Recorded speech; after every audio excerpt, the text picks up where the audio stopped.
नमः संस्कृताय मित्रों। आज एक बार फिर से मैं काशी की धरती से आचार्य गौतम अधिकारी आपको आपके अपनी YouTube channel Malviya Sanskrit academy पर हार्दिक स्वागत करता हूं। आज हम लोग प्रत्यय को पढ़ेंगे।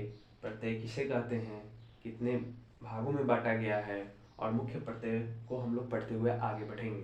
तो प्रत्यय वह शब्दांश जो शब्द के पीछे जुटकर उसके अर्थ को बदल दे, वह आपका प्रत्यय कहलाता है। और प्रत्यय को जो है 3 भागों में बांटा गया है। वो है आपका तद्धित, दूसरा है कृदंत, तीसरा है आपका स्त्री प्रत्यय। तो तद्धित प्रत्यय आप किसे कहते हैं, इसको देखेंगे। तो तद्धित प्रत्यय जो है वह है जो संज्ञा, सर्वनाम और विशेषण के अंत में प्रयुक्त होते हैं, अर्थात संज्ञा, सर्वनाम और विशेषण के अंत में प्रयुक्त होने वाले प्रत्यय तद्धित कहलाते हैं। इसके बाद कृदंत प्रत्यय को देखेंगे। कृदंत नाम से ही स्पष्ट है, कृदंत कृत हो जिसके अंत में, अर्थात क्रिया के अंत में प्रयुक्त होने वाले प्रत्यय कृदंत कहलाते हैं। स्त्री प्रत्यय जो होता है वो मूल पुल्लिंग शब्द को स्त्रीलिंग बनाने के लिए स्त्री प्रत्यय का प्रयोग किया जाता है। आज हम लोग तद्धित प्रत्यय के कुछ महत्वपूर्ण प्रत्यय को पढ़ते हुए आगे बढ़ेंगे।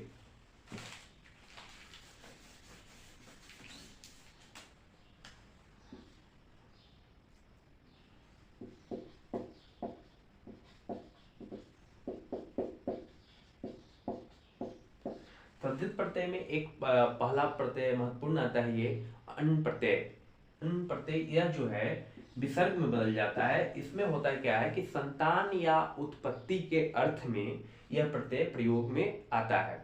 अब इसको कैसे बनाया जाता है इसको देखेंगे। संतान या उत्पत्ति, जैसे देखिए मनु है और अन अगर लगा हुआ है तो कैसे बनेगा इसको देखेंगे। तो इसमें क्या होता है, सर्वप्रथम पहले जो है आरंभिक वर्ण की जो है वृद्धि होती है। आरंभिक वर्ण की वृद्धि होती है, ये पॉइंट याद रखना है सबसे पहले स्टेप बनाने के लिए कि आरंभिक वर्ण की वृद्धि होती है। दूसरा स्टेप कहता है कि अन्न जो है विसर्ग में बदल जाता है। अन्न चेंज होगा किसमें, विसर्ग में बदल जाएगा। अब देखते हैं बनाते हैं कैसे बनता है। तो मनु म है जिसकी जब आरंभिक वर्ण की वृद्धि करेंगे तो मां हो जाएगा, और नु न में उ लगा हुआ है तो यन संधि के नियम से हम जानते हैं कि उ बदलता है व में, तो ये जो बदल गया व में। अब कहता है कि अन्न जो है बदल रहा है विसर्ग में, तो इसको विसर्ग लगा दिए, यही बनेगा आपका। इसी प्रकार से और भी आगे देखेंगे क्या क्या बनेंगे। तो कुरु धन अगर अन्न हो तब कैसे बनेगा। अब सबसे पहले एक चीज और ध्यान देने वाली बात है कि हम कैसे जानेंगे कि इसकी आरंभिक वर्ण की वृद्धि क्या होगा। तो ये ध्यान रखिएगा कि क्या होगा। तो आरंभिक वर्ण की वृद्धि जब भी होगा और रहे या आ रहे, दीर्घ आ रहे, ये आरंभिक वर्ण जब वृद्धि होगा तो दीर्घ आ होगा। ह्रस्व ई रहे या दीर्घ ई रहे, ये वृद्धि करके ऐ का निर्माण करेगा। उसी प्रकार ह्रस्व उ, दीर्घ उ, औ का निर्माण करेगा। और ओ और दीर्घ ओ अगर रहे तो ये जो है ओ का निर्माण करेगा। अब दो जगह परिवर्तन आपको देखने को मिलेंगे। एक तो ह्रस्व ई और दीर्घ ई रहे तो आई में बदल जा रहा है, और दूसरा ह्रस्व उ और दीर्घ उ रहेगा तो औ में बदल जा रहा है। इसके अलावा ओ या औ रहने पर भी औ ही बदल रहा है, ए या आई रहने पर भी जो है यह आई में ही बदलेगा। तो ये आपको फॉर्मूला याद रखना है, प्रत्यय के हर एक नियम में आपको ये लगभग देखने को मिलेंगे। अब कुरु धन अन, अब कुरु धन अन से क्या हुआ कि आरंभिक वर्ण की जब वृद्धि करेंगे तो कु बदल जाएगा। उ किस में बदल रहा है, तो औ में बदल रहा है, तो कु से हो गया आपका कौ, और र में उ फिर से छुपा हुआ है, उ बदलेगा आपका व में, तो वह हो गया। और अन हमको मालूम है कि विसर्ग में बदल रहा है तो ये विसर्ग हो गया। इसी प्रकार जो है पंडु धन अन, अब इसमें भी फिर वही होगा। आरंभिक वर्ण की वृद्धि करेंगे तो आरंभिक वर्ण प है, जब इसको वृद्धि करेंगे तो आ हो जाएगा, और इसमें जो है वो फिर से वा में बदलेगा, और अन जो है विसर्ग में। इसी प्रकार बुद्ध धन अन बौद्धा, जिन धन अन जैन, और भी बहुत सारे जो हैं इसी प्रकार से बनते रहेंगे। धनु धन दानवा, यदु धन अन यादव, रघु धन अन राघव, रघु धन अन राघव। तो दो तीन चीज इसमें ध्यान देना है आपको। एक तो संतान और या उत्पत्ति के अर्थ में इस प्रत्यय का प्रयोग किया जाता है, इसमें आरंभिक वर्ण की वृद्धि होती है। दूसरा पॉइंट, अन बदलता है आपका विसर्ग में।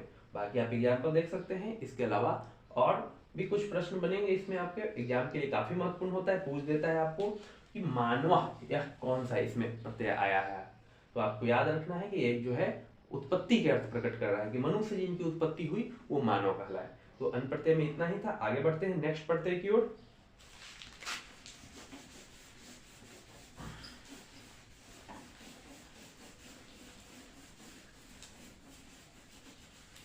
देखेंगे तरप प्रत्यय और तमप प्रत्यय। तो सबसे पहले जानना है हमें कि तरप प्रत्यय क्या होता है और तमप प्रत्यय क्या होता है।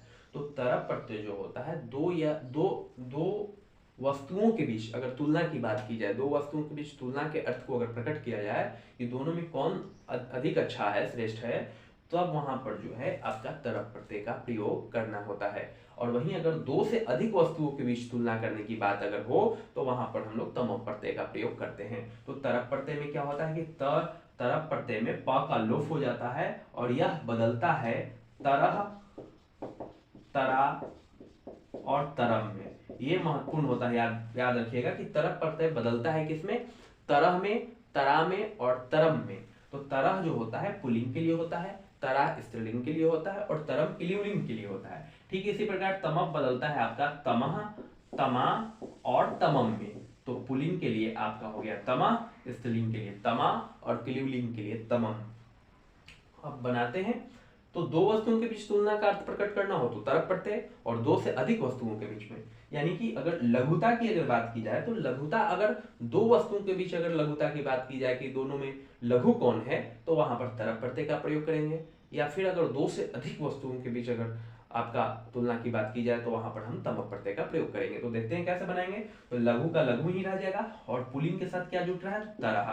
तो यहाँ पर तरह लगा दिए, लघु तरह। स्त्रीलिंग के लिए आपका हो गया लघु तरा और स्त्रीलिंग के लिए हो गया आपका लघु तरम। ठीक इसी प्रकार तमप प्रत्यय में भी लघु तमः, लघु तमा, लघु तमम, ये आपका प्रत्यय बना। प्रत्यय लगने के बाद इनसे बने निष्पन्न शब्द हैं। अब सुंदर में देखते हैं, उसी प्रकार बनेगा सुंदर तरह, सुंदर तरा और फिर आपका सुंदर तरम। ठीक उसी प्रकार तमप में भी होगा, पुल्लिंग के लिए आपका होगा सुंदर तमः, सुंदर तमम, तमा, सुंदर तमम। तो यही था आपका। इसी प्रकार से कोई भी शब्द आए, जैसे ऊंच आ जाए तो ऊंच तरह, ऊंच तरा, ऊंच तरम। दो से अधिक के बीच में उच्चता की अगर बात की जाए तुलना तो उच्चतमा, उच्चतमा, उच्चतमम, महत्तरः, महत्तरा, महत्तरम। इसी प्रकार से और भी शब्द बनेंगे। तो तरप प्रत्यय में इतना ही है, इतना आप देख करके एग्जाम में जाए, इतना आपके लिए। आगे बढ़ेंगे ठक प्रत्यय की ओर, जो काफी महत्वपूर्ण है ये अभी आपके एग्जाम की दृष्टि से। तो आपको इसमें याद रखना है कि ठक प्रत्यय में क्या होता है कि यह इक में बदल जाता है, काफी महत्वपूर्ण होता है। अब आपको ध्यान रखना है कि जिसके अंतिम में आपको इक प्रत्यय लगा हुआ दिखाई दे तो मानना है कि वो ठक प्रत्यय है। यानी कि जिसके अंत में इक प्रत्यय नहीं है, इक लगा हुआ दिखाई दे तो वो आपका ठक प्रत्यय है। अब देखेंगे पुराण जो ठक कैसे बनता है। तो इसमें भी सेम नियम आपको फॉलो होगा। पहले जो होता है आरंभिक वर्ण की वृद्धि, आरंभिक वर्ण की वृद्धि। बहुत सारे प्रत्यय में आपको ये चीज देखने को मिलेगा कि आरंभिक वर्ण की वृद्धि करना होता है। और दूसरा नियम कहता है इसमें कि ठक बदल जाता है इक में, ठक चेंज हो रहा है इक में।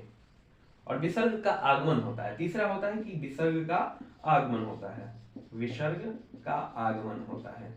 या फिर डायरेक्ट आप बना सकते हैं कि ठक बदल जाता है इक में। आसान होगा कि आप इस प्रकार से भी याद रखें कि ठक बदल जाता है इक में, तो डायरेक्ट आपको फिर विसर्ग का आगमन नहीं देखना होगा। अब पुराण धन ठक है तो आरंभिक वर्ण की वृद्धि हमने अभी बताया आपको कि उ बदलता है औ में। तो जब उ है, पू है, तो इसको जब वृद्धि करेंगे तो अ हो जाएगा। और ठक बदल रहा है दूसरा इक में, तो इक ह्रस्व है तो ह्रस्व में। और फिर जो है तीसरा स्टेप होता है कि विसर्ग का आगमन होता है। ये आप याद रखिए सीधा कि ठक बदल रहा है इक में। तो इसी प्रकार आगे अब मास है, ये पहले से ही वृद्धि हो चुका है। माँ, म में धन आ है, इसमें आपको पहले से वृद्धि दिखाई दे रहा हो तो वृद्धि अगर पहले से हो तो उसमें कोई परिवर्तन नहीं करते हैं, जो है उसको उतार देते हैं मासी। इक लग गया, ठक इक में बदला तो मासी कहा। वर्ष है तो वार्षिक कहा। इसी प्रकार से और भी बनेंगे, जैसे सप्ताह, सप्ताह धन ठक तो साप्ताहिकः अगर है। इसी प्रकार से वर्ष, वर्ष तो हो गया। फिर आपका रहे पक्ष तो पाक्षिकः।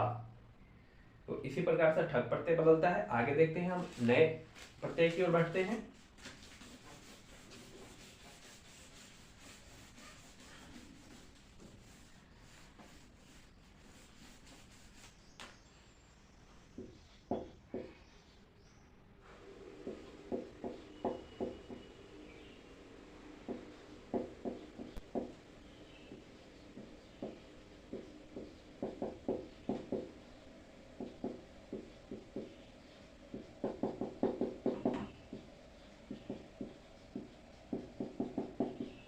आगे देखते हैं हम लोग ढक प्रत्यय की ओर बढ़ते हैं। तो ढक प्रत्यय क्या होता है कि संतान के अर्थ में, जिससे संतान का अर्थ प्रकट हो, जैसे कुंती की संतान क्या कहलाएंगे, तो उसमें जो है ढक प्रत्यय का प्रयोग करते हैं और यह प्रत्यय जो है एह में बदल जाता है।